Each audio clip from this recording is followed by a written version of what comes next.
So what's the status of the potential for election fraud in this country? And are you an election fraud denier? No. Well, I think there was election fraud. I just don't know how much. There's always fraud. In any human endeavor, there's fraud. But we can't quantify it. What I do know is Mike Lindell does not have proof of election fraud. I think the idea that our voting machines were hacked is almost impossible, very small possibility. But as far as human ballot counting, machines screwing up, not purposely, but by accident, all these things are possibilities. People stuffing ballot boxes, people creating ballots that aren't legitimate, dead people voting, all those are possibilities. I know that critics say that there's never been any proof of election fraud. That's not true. Organizations are finding election fraud.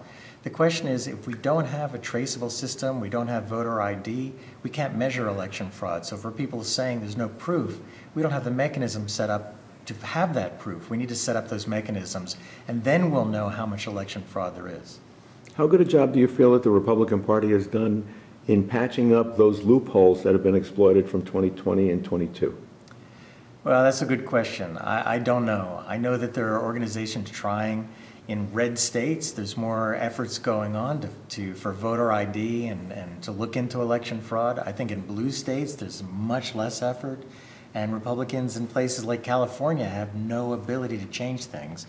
But here in Nevada, I believe we're making progress. But how much confidence do you have that there won't be tampering that would affect the election result in those counties and swing states?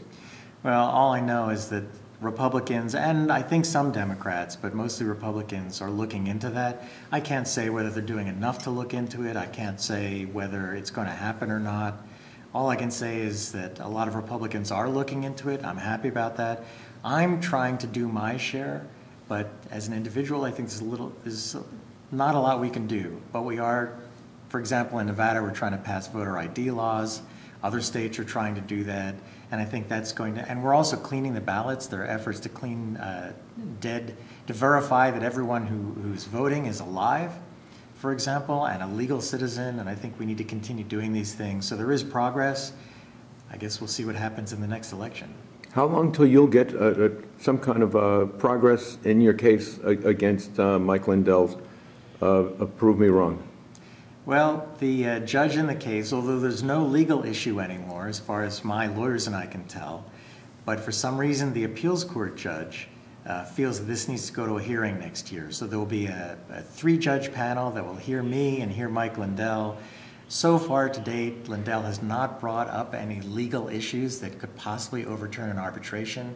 I can tell you that if my arbitration win gets overturned by the federal appeals court, there's a good chance we'll take it to the Supreme Court, because if that happens, that means the arbitration system in America has failed, because the whole point is to keep these kinds of issues out of the legal system to save costs, to save taxpayer costs, to save time.